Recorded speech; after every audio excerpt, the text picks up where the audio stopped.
Por muito tempo, eu usei a desculpa que Deus conhecia o meu coração e as minhas motivações.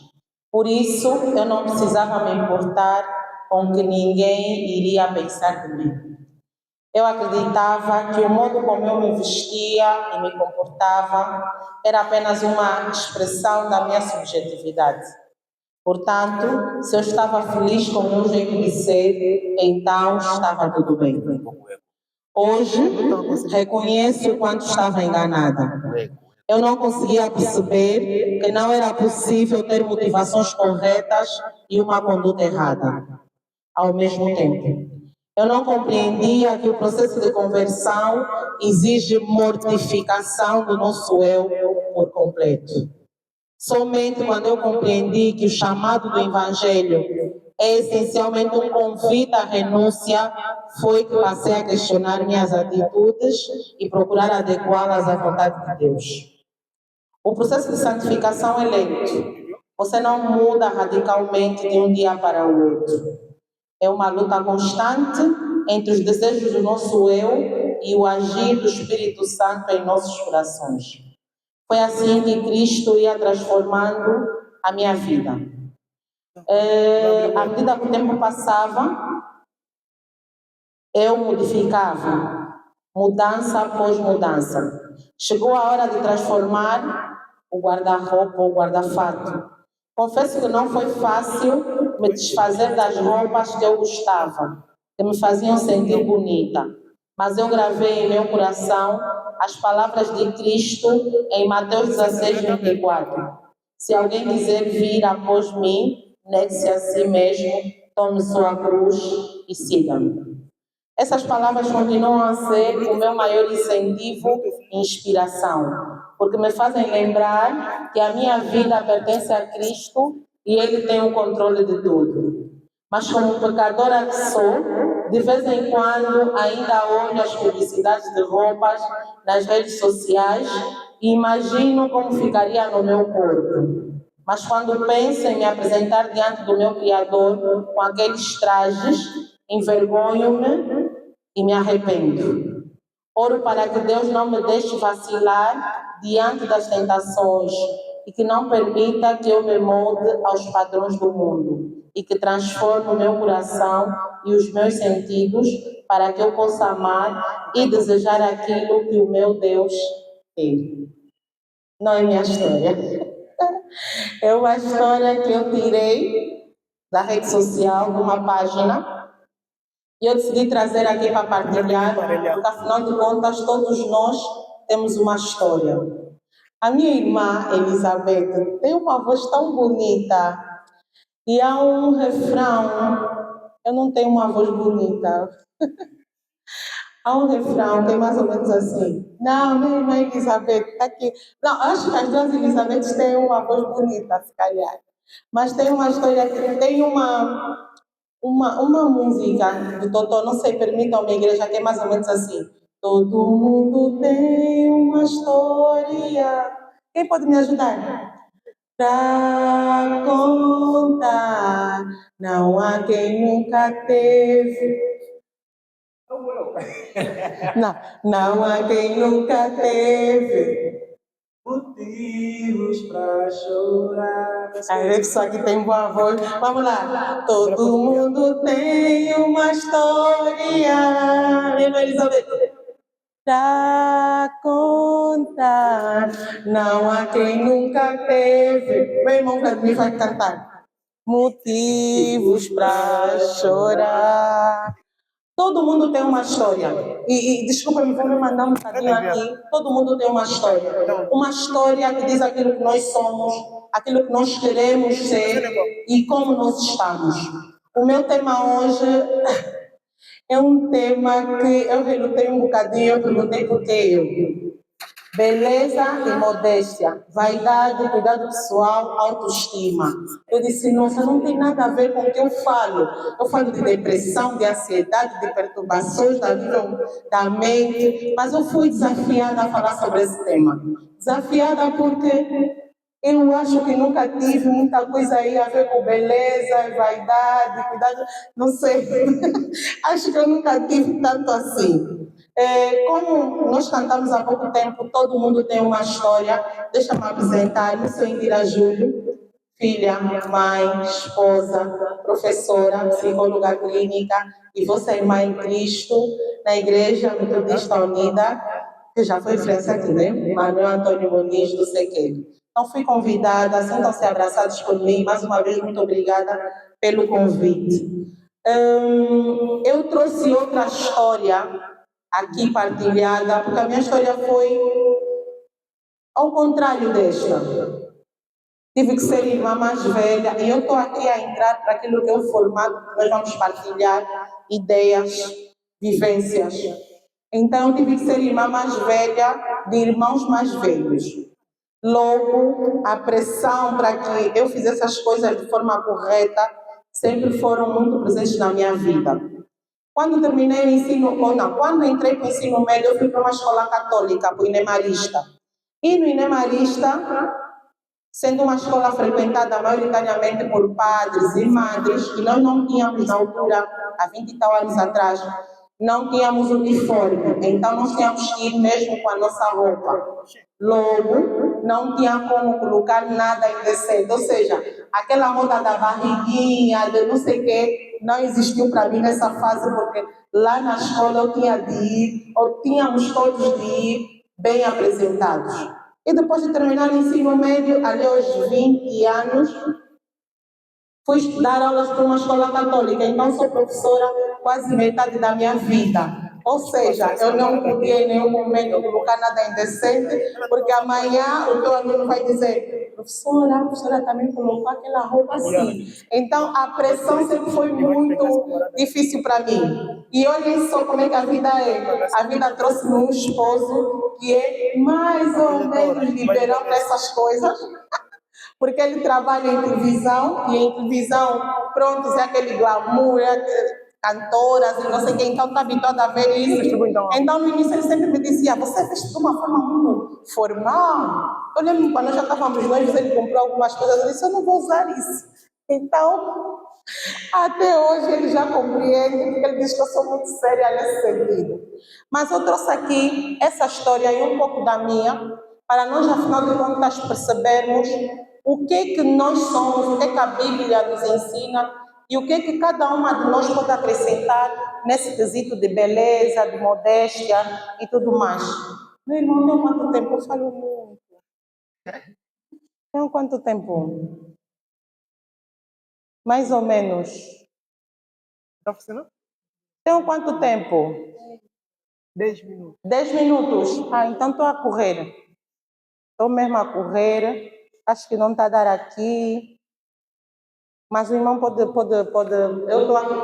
passar este. Eu trouxe uma passagem bíblica que eu digo que norteia a minha vida. Mesmo. Quer com mais, quer bebais ou façais qualquer outra coisa, fazei tudo para a glória de Deus.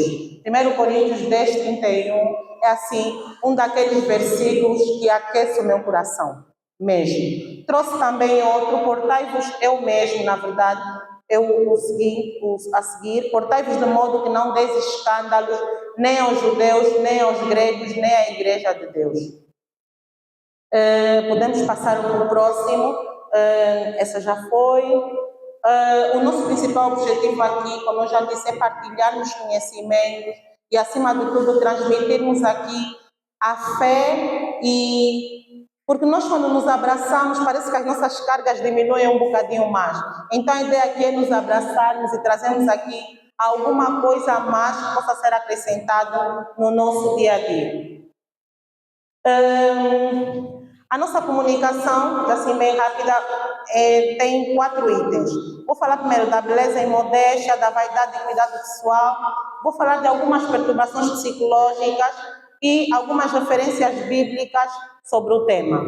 Bom, beleza é o quê? Pode ser considerado um substantivo feminino que nos indica uma particularidade, um atributo, uma qualidade que cada um de nós tem.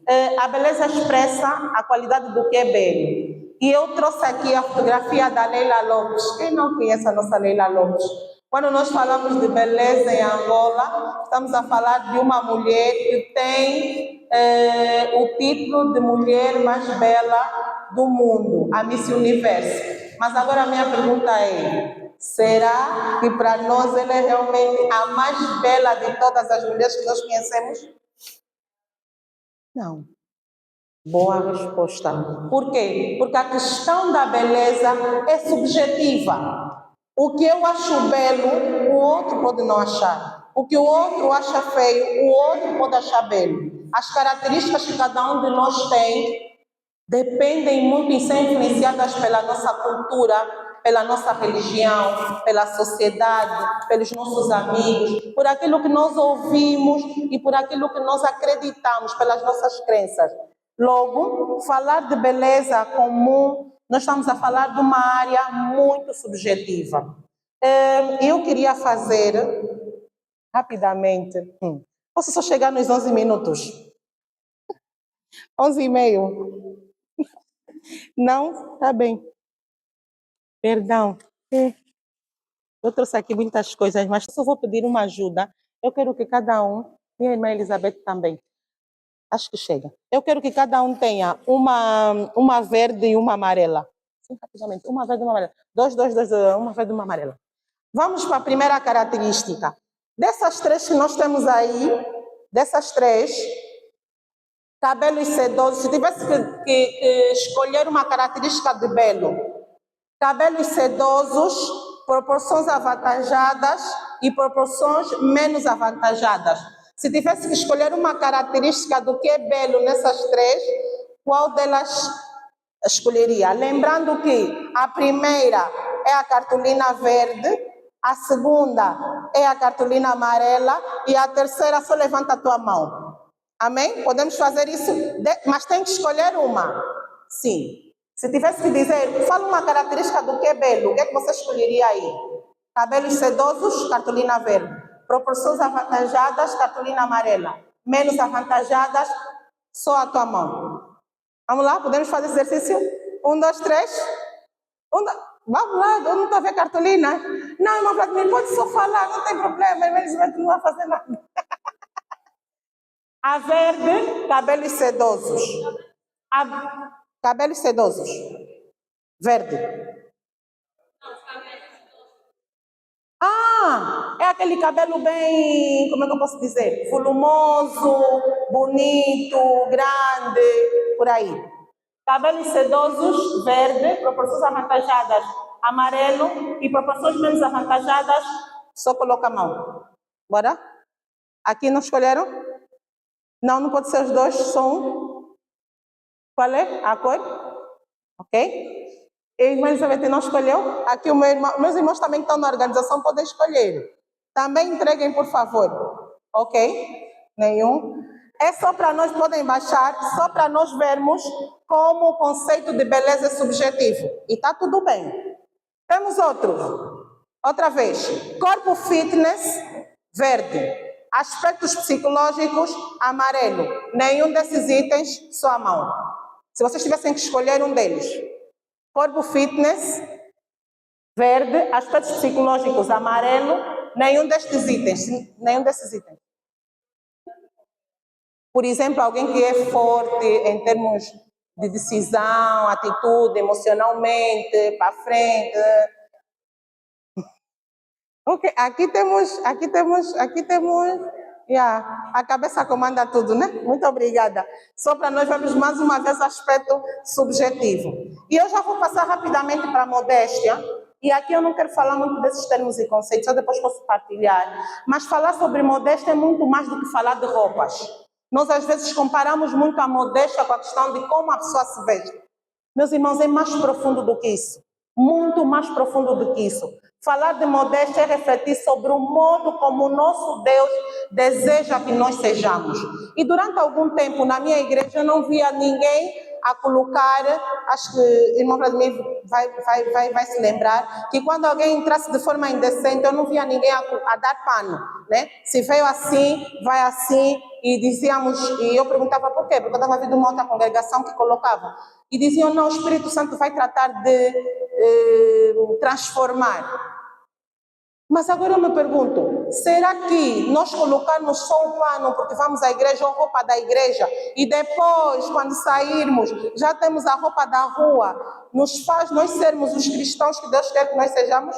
Não sei, vamos chegar lá. Como adotar a modéstia cristã na vida prática? A modéstia feminina é dos pontos mais difíceis de se chegar a um consenso. E eu gostei muito dessa definição, a última. A modéstia é uma postura interior que se exterioriza. Ou seja, a forma como você se apresenta, na verdade, é a tua postura interior que é visível aos olhos dos outros. Né? Quem se considera uma mulher modesta? Aqui. Verde, sim. Amarelo, não. Se colocar a mão, então dúvida. Estou no processo. Verde, sim. Amarelo, não.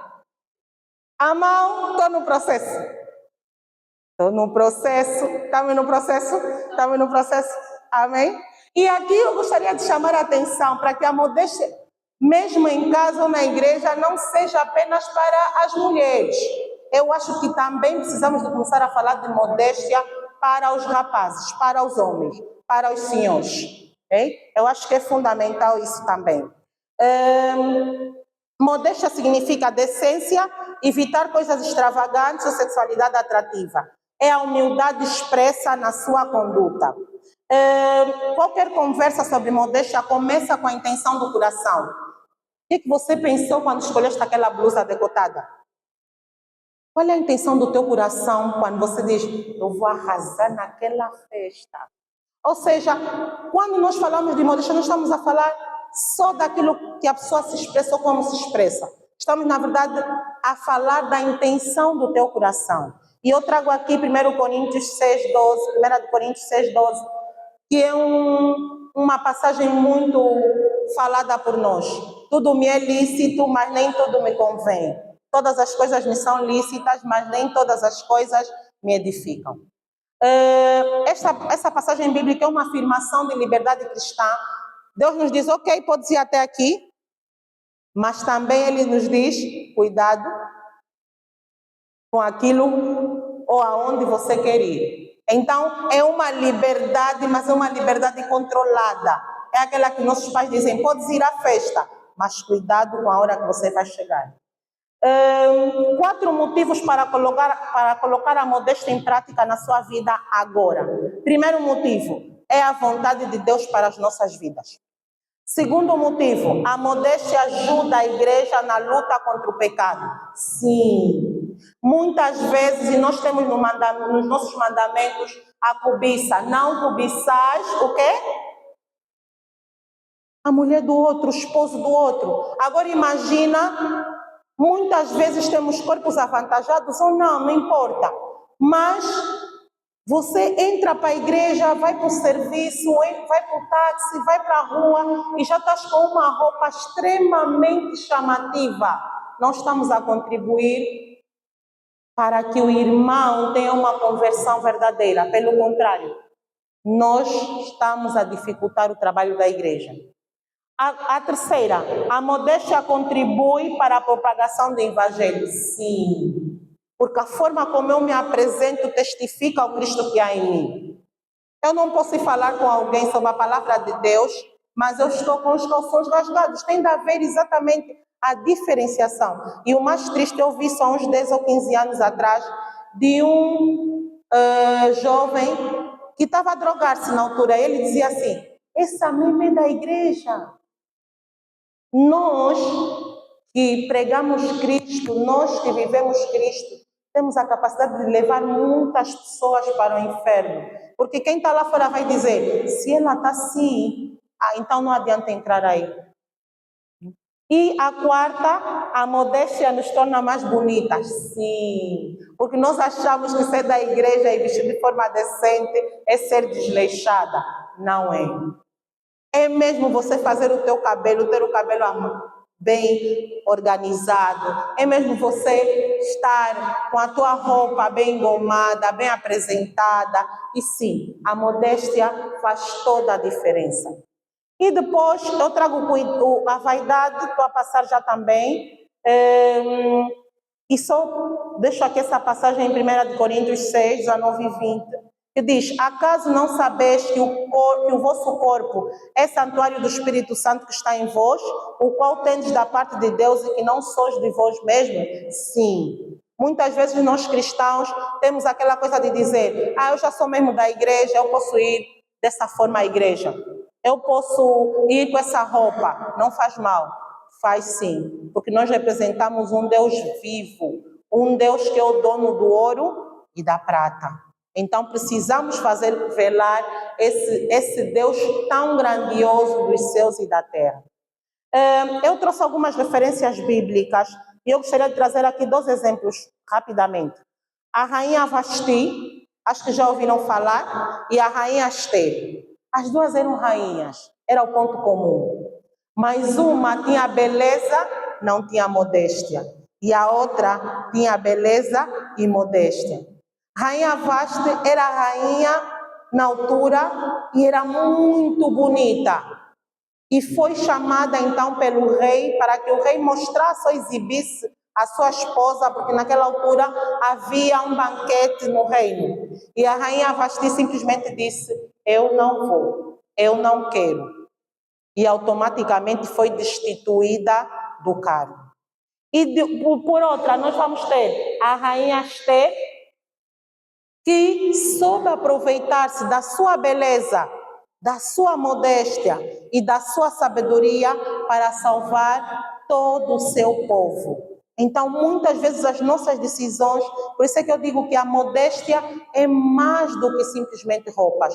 É a tua forma de ser, é a tua forma de falar, é a tua forma de cumprimentar, é a tua forma de andar, é a tua forma até de dançar. Porque há umas danças aí, misericórdia. E se você vai dizer: não, eu estou com roupa comprida até o joelho. Não, não é sobre isso. Como é que você fala? Como é que você senta? Como é que você cumprimenta as pessoas? Como é que você lida com as frustrações do dia a dia? Será que da tua boca saem palavras ofensivas? Tudo isso tem a ver com a modéstia. E já no finalzinho, nos meus 2 minutos que faltam, eu trago, eu trago algumas patologias, do meu lado psicológico já, algumas patologias que têm a ver com as questões de beleza. Então, trago, por exemplo, a depressão. Temos muitos jovens, muitas crianças e adolescentes, e hoje, sendo o Dia Mundial da Criança, que vivem já muitas pressões no seu local de escola ou mesmo na rua. E quando coloca um tênis, o amigo vai lhe dizer: isso é pão. E quando coloca, por exemplo, uma roupa que os pais não têm condições de dar uma melhor, a criança sofre na escola e muitas vezes o pai e a mãe não percebem porque essa criança não quer ir mais à escola, não percebem porque essa criança reprovou, não percebem porque essa criança voltou a urinar. Nós temos muitos casos desses em consultório. Muitas vezes é a pressão que sofrem na escola, nos sítios onde eles vão, e nós, como irmãos mais velhos, como pais, como mães, devemos estar atentos, porque muitas vezes elas não conseguem expressar-se. Anorexia nervosa, sim, temos muitos casos de anorexia e bulimia.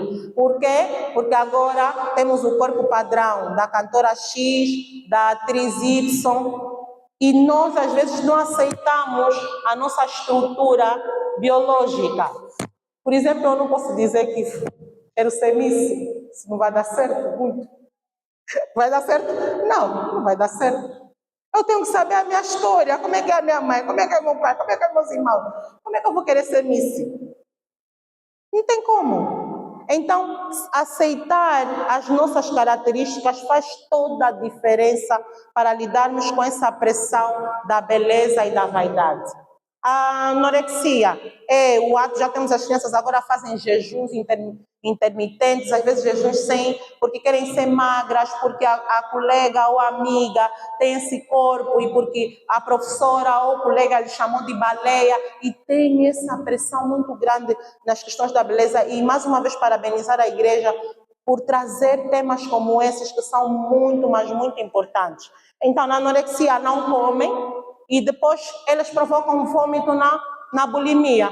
Ou seja, quando comem, eles ficam com um transtorno obsessivo compulsivo. Quando comem, vem aquela culpa, vão para o quarto de banho e colocam os dedos e vomitam. Nós já temos casos de crianças que esses 2 dedos estão completamente deformados porque são os dedos que utilizam para provocar o vômito. Então, estamos atentos também a isso. A ansiedade, que é a preocupação excessiva, e esse transtorno dismórfico corporal é o transtorno que a pessoa olha-se para o espelho e acha que está mal, vê defeito em tudo. Nós temos agora um índice muito elevado de jovens a fazerem jarda, e atenção, essa jarda não está acontecendo só com as meninas. Há rapazes também a fazerem aplicações dessas injeções de jarda. E são injeções e são ampolas baratas. Há sítios que aparecem a 500 kwanzas, a 1000 kwanzas. E há vezes que compram a cápsula e podem fazer 50, 100 injeções por dia. Ela por mais... E você pergunta, mas ela já não está vendo que o corpo dela está... E ela diz, não, ela sente necessidade. E isso está a trazer muitos problemas. Por quê? Porque muita gente está a morrer por conta desse transtorno dismórfico corporal. Por mais que ela se injete, ela vai continuar a olhar-se para o espelho e dizer, ele nem cresceu nada. E vai continuar com essa aplicação, essa prática de jarda. E depois temos o transtorno obsessivo compulsivo, também um transtorno muito evidente nas questões de beleza. E eu acho que vou terminar por aqui, porque depois vamos ter a mesa redonda, né, para falarmos mais. E gostaria de agradecer pelo tempo dispensado. Obrigada. Corri muito.